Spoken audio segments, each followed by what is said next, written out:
Hi, welcome back to my channel. ಎಲ್ಲರೂ ಹೇಗಿದ್ದಾರೆ? ಎಲ್ಲರೂ ಚೆನ್ನಾಗಿದ್ದೀರಿ ಅಂತ ಭಾವಿಸ್ತೀನಿ. ಇವತ್ತಿನ ಈ ವಿಡಿಯೋ ಬಂದು ಊರಿಗೆ ಬಂದಿದ್ದೆ. ಇವತ್ತಿನ ವಿಡಿಯೋ ಊರಿಂದನೇ ಆಗಿರುತ್ತೆ. ಇವತ್ತಿನ ವಿಡಿಯೋ ಏನಪ್ಪ ಅಂತ ಅಂದರೆ, ಇವ್ರ ಮನೇಲಿರೋರೊಬ್ಬರಿಗೆ ಒಂದು ಬಿಗ್ ಸರ್ಪ್ರೈಸ್ ಕಾಯ್ದಿದ್ವಿ. ಇವ್ರ ಮನೇಲಿ ಅಂತಂದರೆ ಚಿನ್ನಿಯವ್ರ ಮನೇಲಿ. ಇವಳು ಯಾರಪ್ಪ ಅಂತಂದರೆ ಚಿನ್ನಿ ತಂಗಿ ಇವಳು. ಹಾಯ್ ಮಾಡ್ಬಿಡಮ್ಮ ನಮ್ಮ ಇವತ್ತು ಇವ್ರ ಮನೇಲಿ ಅವ್ರಿಗೆ ಒಂದು ಬಿಗ್ ಸರ್ಪ್ರೈಸ್ ಕಾಯ್ದಿದ್ವಿ. ಅವರು ತುಂಬ ದಿನದ ಒಂದು ಕನಸು ಅಂತಲೇ ಹೇಳ್ಬೋದು ಇದನ್ನು.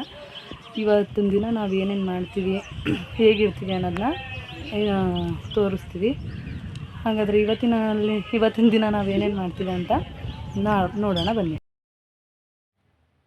ಆಂಟಿ ಎಲ್ಲ ಆಚೆ ಹೋಗಿದ್ರು, ಅದಕ್ಕೆ ನಾವೇ ಎಲ್ಲ ಕೆಲಸ ಮುಗಿಸ್ಕೊತಾ ಇದ್ದೋ. ಯಾಕಂತಂದರೆ ಬೇಗ ಊರಿಗೆ ಹೊರಡಬೇಕಿತ್ತು ನಾವು, ಅದಕ್ಕೋಸ್ಕರ ಬೇಗ ಕೆಲಸ ಮಾಡ್ತಾಯಿದ್ದೋ.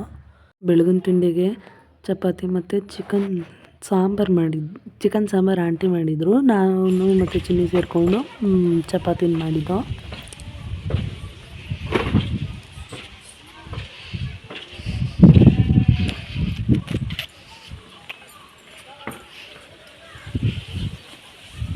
ಮಳೆ ಬರಂಗೈತಿ ನೋಡ್ಬಾ. ಸಾನೆ ಆಗ್ತದೆ ಮಾತಿನ ದೃಷ್ಟಿ ಹಾಕಿ ಸಾನೆ ಬರ್ತದೆ ಅಲ್ಲಿ. ಪಿಂಕಿ ಸುಮ್ಮನೆ ಬಟ್ಟೆ ಒಣ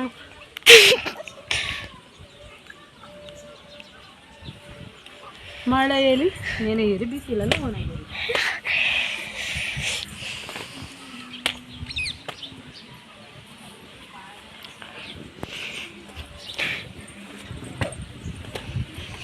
ರುಚಿಯಾಕ ನಿನ್ನ ಮಗ ಏನು ಹಿಡ್ಕೊಂಡು ಶನಿತದ ನೋಡಲಿ.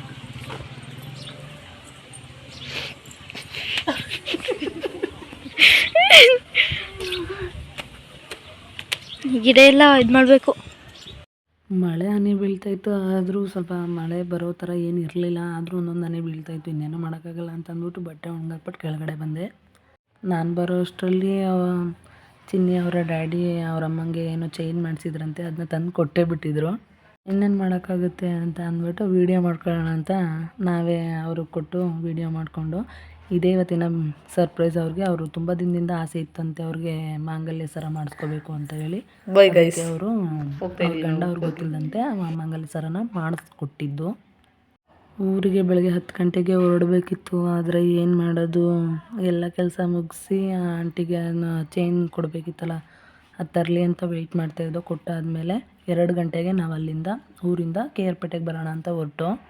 ಅವ್ರ ಮನೆಯಿಂದ ಆಲ್ಮೋಸ್ಟ್ ಬಸ್ ಸ್ಟಾಪ್ 1.5 ಕಿಲೋಮೀಟರ್ ಇತ್ತು. ಅಲ್ಲಿಂದ ನಡ್ಕೊಂಡು ಬಂದ್ವಿ. ಚಿನ್ನಿ ನಾನು ಪಾಪು 3 ಜನನೂ ನಡ್ಕೊಂಡು ಬಂದ್ವಿ. ಬಸ್ಗೋಸ್ಕರ ವೆಯ್ಟ್ ಮಾಡಿಕೊಂಡು ಆಮೇಲೆ ಸಾಲಿಗ್ರಾಮಕ್ಕೆ ಬಂದ್ವಿ. ಸಾಲಿಗ್ರಾಮದಲ್ಲಿ ನೋಡಿದ್ವಿ 2:40ಕ್ಕೆ ಬರೋ ಬಸ್ಸು ಬಂದೇ ಇರಲಿಲ್ಲ. ಸ್ವಲ್ಪ ಹೊತ್ತು ಅಲ್ಲೇ ಕೂತ್ಕೊಂಡು ವೆಯ್ಟ್ ಮಾಡ್ದೋ. ಪಾಪು ಜ್ಯೂಸ್ ಕೊಡಿಸಿ ಅಂತ ಹಠ ಮಾಡ್ತಾಯಿದ್ದ, ಅವನಿಗೂ ಕೂಡ ಜ್ಯೂಸ್ ಕೊಡಿಸ್ದೋ. ಮತ್ತು ಪಕ್ಕದಲ್ಲಿ ಕಡಲೆ ಸೊಪ್ಪು ಮಾಡ್ತಾಯಿದ್ರು. ಅದು ಚಿಕ್ಕ ವಯಸ್ಸಲ್ಲೆಲ್ಲ ನಾವು ತುಂಬ ತಿಂತಾಯಿದ್ದೋ. ಅವಾಗೆಲ್ಲ 1 ರೂಪಾಯಿಗೆ 2 ರೂಪಾಯಿಗೆಲ್ಲ ಕಡಲೆ ಸೊಪ್ಪು ತೊಗೊಂಡು ತಿಂತಾಯಿದ್ದೋ. ಈಗ ಅಷ್ಟು ಕಡಲೆ ಸೊಪ್ಪಿಗೆ 10 ರೂಪಾಯಿ. ಆದರೂ ಚೆನ್ನಾಗಿತ್ತು, ತುಂಬ ಇಷ್ಟಪಟ್ಟು ತೊಗೊಂಡು ತಿಂದೋ. ಮತ್ತು ಆಮೇಲೆ 3:15 ಬಸ್ ಬಂತು. ಸರಿ ಅಂತ ಅಂದ್ಬಿಟ್ಟು ನಾವು ಅಲ್ಲಿಂದ ಹೊರಟು. ಎಲ್ಲೋದ್ರೂ ಮಳೆ ನೆನ್ನೆ ಸಖತ್, ಅಂದರೆ ತುಂಬ ಮಳೆ ಅಂತ ಏನಿಲ್ಲ, ಆಲ್ಮೋಸ್ಟ್ ಒಂದು ಜಿಡಿ ಹಿಡ್ಕೊಳತ್ತಲ್ಲ ಆ ಥರ ಸೋನೆ ಥರ ಬರ್ತಾಯಿತ್ತು. ಇನ್ನೇನು ಮಾಡೋಕ್ಕಾಗಲ್ಲ ಅಂತ ಅಂದ್ಬಿಟ್ಟು ಬಸ್ ಬರೋ ತನಕ ಕಾಯ್ದು ಆಮೇಲೆ ಬಂದ್ವಿ. ಬಂದಾದಮೇಲೆ ಚಿನ್ನಿ ಯಾಕೋ ಹೊಟ್ಟೆ ಹಸು ಅಂತ ಇದ್ಲು ಅಂತ ಅಂದ್ಬಿಟ್ಟು ಅಲ್ಲೇ ವಿಜಯ ಅಡ್ಡಕ್ಕೆ ಹೋಗಿ ಸ್ವಲ್ಪ ಏನೇನೋ ತಿನ್ಕೊಂಡು ಬಂದ್ವಿ. ಅಲ್ಲಿಂದ ಬರೋ ಅಷ್ಟರಲ್ಲಿ ಬಸ್ಸೇ ಇರಲಿಲ್ಲ. ಸರಿ ಅಂತ ಆಟೋದಲ್ಲಿ ಬಂದ್ವಿ ಮನೆಗೆ. ಅಲ್ಲಿಂದ ಬರೋ ಅಷ್ಟರಲ್ಲಿ ತುಂಬ ಟಯರ್ಡ್ ಆಗಿತ್ತು. ಏನು ಅಡುಗೆ ಮಾಡ್ಬೇಕಂತಲೇ ಗೊತ್ತಾಗಲಿಲ್ಲ. ಅವಾಗ ಏನು ಮಾಡಲಿ ಅಂತ ಕೇಳಿದ್ದಕ್ಕೆ ಆಯಿತು ಏನಾದರೂ ಸಿಂಪಲ್ಲಾಗೆ ಮಾಡು ಅಂತ ಅಂದರು. ಅದಕ್ಕೆ ಅಂತ ಅಂದ್ಬಿಟ್ಟು ಸಿಂಪಲ್ಲಾಗಿ ಮನೇಲೇ ಸಮೋಸನ ಮಾಡ್ಕೊಂಡಿದ್ದೆ. ಒಂದು ಬಾಣಲಿ ಇಟ್ಟು ಅದಕ್ಕೆ ಎಣ್ಣೆ ಬಿಸಿ ಆಗೋ ತನಕ ಇದ್ದು, ಆಮೇಲೆ ಒಂದು ಸ್ವಲ್ಪ ಜೀರಿಗೆ, ಹಸಿರು ಮೆಣಸಿನ್ಕಾಯಿ ಮತ್ತು ಈರುಳ್ಳಿ ಹಾಕಿ ಫ್ರೈ ಮಾಡಿದೆ. ತುಂಬ ಏನು ಫ್ರೈ ಮಾಡ್ಕೊಳಕ್ಕೆ ಹೋಗಬೇಡಿ. ಸ್ವಲ್ಪ ಸ್ವಲ್ಪ ಬೆಂದಿರೋದು, ಸ್ವಲ್ಪ ಬೆಂದಿಲ್ಲದೆ ಇರೋ ಥರ ಇರ್ತದಲ್ವ, ಅಷ್ಟು ಫ್ರೈ ಮಾಡಿಕೊಂಡ್ರೆ ಸಾಕು. ಅಷ್ಟು ಫ್ರೈ ಮಾಡಿಕೊಂಡು ಫಸ್ಟು ಪೊಟ್ಯಾಟೋನ ಬೇಯಿಸ್ಕೊಂಡು ಸ್ಮ್ಯಾಶ್ ಮಾಡಿ ಎತ್ತಿಟ್ಕೊಂಡಿದ್ದೆ ನಾನು ಫಸ್ಟೇ. ಅದನ್ನ ನಾನು ವೀಡಿಯೋ ಮಾಡ್ಕೊಂಡಿದ್ದೀನಿ ಅಂತ ಇಟ್ಟಿದ್ದೆ, ಬಟ್ ಅದು ವೀಡಿಯೋ ಆಗಿರಲಿಲ್ಲ. ಅದಕ್ಕೆ ಹಂಗೆ ಬಾಯಲ್ಲೇ ಹೇಳ್ತಾಯಿದ್ದೀನಿ ಅಷ್ಟೇ. ಅದು ತುಂಬ ಬೇಯಕ್ಕೆ ಬಿಡಬಾರ್ದು. ಸ್ವಲ್ಪ ಹಸಿ ಬಿಸಿ ಥರ ಬೇಯಿಸ್ಕೊಂಡು ಎತ್ತಿಟ್ಕೊಂಡ್ಬಿಟ್ಟು ಅದಕ್ಕೆ ಸ್ವಲ್ಪ ಗರಂ ಮಸಾಲ ಮತ್ತು ಸ್ವಲ್ಪ ಅರಿಶಿನದ ಪುಡಿ ಹಾಕಿ ಫ್ರೈ ಮಾಡ್ಕೊಳ್ಳಿ. ಫ್ರೈ ಮಾಡ್ಕೊಂಡಿದ್ದಾದ ನಂತರ ಬೇಯಿಸಿಟ್ಟಿರೋದೇನು ಪೊಟೊಟೊ ಸ್ಮ್ಯಾಶರ್ ಇತ್ತು ಅದನ್ನ ತೆಗೆದು ಅದ್ರೊಳಗೆ ಹಾಕಿ ಸ್ವಲ್ಪ ಫ್ರೈ ಮಾಡಿದೆ. ಅಷ್ಟು ಮಾಡಿದ್ರೆ ಮುಗ್ದೋಯ್ತು. ಸಮೋಸದು ಸ್ಟಫಿಂಗ್ ರೆಡಿನೇ ಆಗೋಗ್ಬಿಡುತ್ತೆ. ಇಷ್ಟೇ, ತುಂಬ ಈಸಿ. ನಾನು ಫಸ್ಟ್ ಟೈಮೇ ಟ್ರೈ ಮಾಡಿದ್ದು, ಹೆಂಗೆ ಬರುತ್ತೋ ಏನೋ ಅಂತ ಅಂದ್ಕೊಂಡಿದ್ದೆ, ಬಟ್ ಚೆನ್ನಾಗಿ ಬಂದಿತ್ತು. ಇನ್ನು ಚಪಾತಿ ಹಿಟ್ಟು ಏನು ನೀವು ಚಪಾತಿ ಆಕಾರದಲ್ಲಿ ಲಟ್ಟಿಸ್ಕೊಂಡು ಇಟ್ಕೊಂಡಿರ್ತೀರ, ಅದಕ್ಕೆ ಸ್ಟಫಿಂಗ್ ಹಾಕಿ ನಿಮ್ಗೆ ಯಾವ ಶೇಪ್ ಬೇಕು ಆ ಥರ ಶೇಪ್ ಮಾಡಿ ಎಣ್ಣೆಗೆ ಬಿಡೋದು ಅಷ್ಟೇ ಸಮೋಸ ರೆಸಿಪಿ. ನಾನು ಫಸ್ಟ್ ಟೈಮ್ ಮಾಡಿದ್ದು, ಬಟ್ ಚೆನ್ನಾಗಿ ಬಂದಿತ್ತು, ಕ್ರಿಸ್ಪಿಯಾಗಿ ಬಂದಿತ್ತು. ನೀವು ಕೂಡ ಟ್ರೈ ಮಾಡ್ಬೋದು. ನಾನು ಹೆಂಗೆ ಬರುತ್ತೋ ಏನೋ ಅಂತ ಅಂದ್ಕೊಂಡು ಅಷ್ಟು ಕ್ಲಿಯರಾಗಿ ಏನೂ ಶೂಟ್ ಮಾಡೋಕ್ಕೆ ಹೋಗಲಿಲ್ಲ. ಈ ರೆಸಿಪಿ ನಿಮಗೆ ಬೇಕು ಅಂತಂದರೆ ಕಮೆಂಟ್ಸಲ್ಲಿ ತಿಳಿಸಿ. ಖಂಡಿತವಾಗ್ಲೂ ಈ ರೆಸಿಪಿನ ಮತ್ತೆ ಒಂದಿನ ಶೂಟ್ ಮಾಡಿ ಹಾಕ್ತೀನಿ. ಇಷ್ಟು ಮಾಡಿಕೊಂಡು ಮಾಮೂಲಿ ಎಣ್ಣೆ ಕಾಯ್ದ ಮೇಲೆ ಎಣ್ಣೆಗೆ ಹಾಕಿದ್ದೆ ಅಷ್ಟೇ.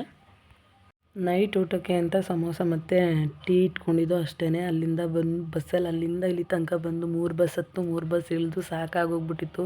ಹಾಗಾಗಿ ಏನೂ ಮಾಡೋಕ್ಕೆ ಹೋಗಲಿಲ್ಲ.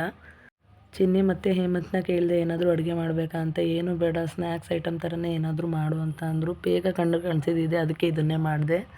ಪರವಾಗಿಲ್ಲ, ಹೊರಗಡೆ ಹೋಗಿ ತಿನ್ನೋದಕ್ಕಿಂತ ಬೆಟರ್ ಅಂತ ಅನ್ನಿಸ್ತು ನನಗೆ. ಹೊರಗಡೆ ತಿನ್ನೋದೇ ಇಲ್ಲ ಅಂತ ಏನೂ ಇಲ್ಲ, ತಿಂತೀನಿ. ಬಟ್ ಅಲ್ಲಿಗೂ ಇಲ್ಲಿಗೂ ನೋಡಿದ್ರೆ ಪರವಾಗಿಲ್ಲ, ಮನೆಯಲ್ಲಿ ಮಾಡಿರೋದೇ ತುಂಬ ಚೆನ್ನಾಗಿತ್ತು ಅಂತ. ಆದರೆ ಹೊರಗಡೆ ತಿನ್ನೋದಕ್ಕೆ ಮನೆಯಲ್ಲೇ ತಿನ್ನೋದು ಬೆಟರ್ ಅಂತ ಹೇಳಿದ್ದು ಅಷ್ಟೇ. ನಾನು ಏನು ತಿನ್ನೋದಿಲ್ಲ ಅಂತಲ್ಲ, ನಾನು ಹೊರಗಡೆನೇ ತಿಂತೀನಿ. ಏನು ಅಂದ್ಕೊಳಕ್ಕೆ ಹೋಗಬೇಡಿ, ಏನು ಇವರೆಲ್ಲೂ ತಿನ್ನೋದೇ ಇಲ್ವಾ ಅಂತ ಅಂದ್ಬಿಟ್ಟು. ಮತ್ತು ನಾನು ಮಾಡಿದ ರೆಸಿಪಿ ನನಗೆ ಪರ್ಸ್ನಲಾಗಿ ನನಗೆ ತುಂಬ ಇಷ್ಟ ಆಯಿತು.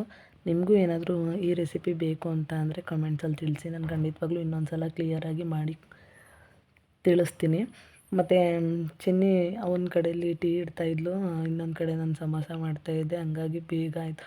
ನನಗೂ ತುಂಬ ಟಯರ್ಡಾಗಿತ್ತು. ಸೊ ಅವಳಿಗೂ ತುಂಬಾ ಟಯರ್ಡಾಗಿತ್ತು. 3 ಬಸ್ ಹತ್ತು, 3 ಬಸ್ ಇಳಿದು 1.5 ಗಂಟೆ, 1.5 ಅವರ್ ಕಾಯ್ದಿದ್ದೀವಿ ಬಸ್ಗೆ. ಎಲ್ಲ 3 ಕಡೆ ಬಸ್ ಹತ್ತಿದ್ದೀವಿ. 3 ಕಡೆನೂ ಬಸ್ ಇಲ್ಲ. ಎಲ್ಲ ಕಡೆನೂ ಕಾಯ್ದು ಸುಸ್ತಾಗಿತ್ತು ನಮಗೆ.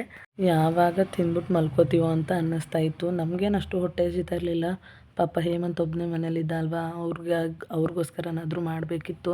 ಮತ್ತು ಪಾಪನೂ ಏನೂ ತಿಂದಿರಲಿಲ್ಲ. ಅವ್ನಿಗೊಂದು ಸ್ವಲ್ಪ ಹಾಲು ಏನಾದರೂ ಕಾಯಿಸ್ಬಿಟ್ಟು ಕೊಡಿಸ್ಬಿಟ್ಟು ಮಲಗಿಸೋಣ. ಬೆಳಗ್ಗೆ ಬೇಗ ಎದ್ದು ಏನಾದರೂ ಚಿನ್ನಿಗೆ ಬಾಕ್ಸ್ಗೆ ಏನಾದರೂ ಮಾಡಬೇಕಲ್ವ, ಆಗ ಬೇಗ ಏನಾದರೂ ಮಾಡಿ ತಿನ್ಸೋಕ್ಕಾಗುತ್ತೆ ಅಂತ ಅಂದ್ಬಿಟ್ಟು ಸದ್ಯಕ್ಕೆ ಇಷ್ಟು ಮಾಡ್ಕೊಂಡ್ವಿ.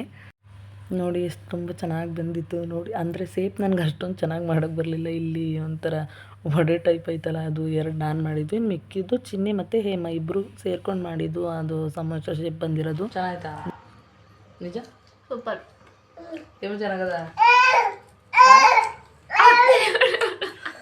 ಪಕ್ಕ ಚೆನ್ನಾಗಿದೆ ಚಿನ್ನಿ, ಟ್ರೈ ಮಾಡ್ಬೋದಾ? ನಿಜ ಟ್ರೈ ಮಾಡ್ಬೋದು. ಇವತ್ತಿನ ವಿಡಿಯೋ ಇದಾಗಿತ್ತು. ಈ ವಿಡಿಯೋ ನಿಮಗೆ ಇಷ್ಟ ಆಯಿತು ಅಂದರೆ ಲೈಕ್ ಮಾಡಿ, ಶೇರ್ ಮಾಡಿ ಮತ್ತು ಸಬ್ಸ್ಕ್ರೈಬ್ ಮಾಡೋದು ಮಾತ್ರ ಮರಿಬೇಡಿ. Thank you for watching.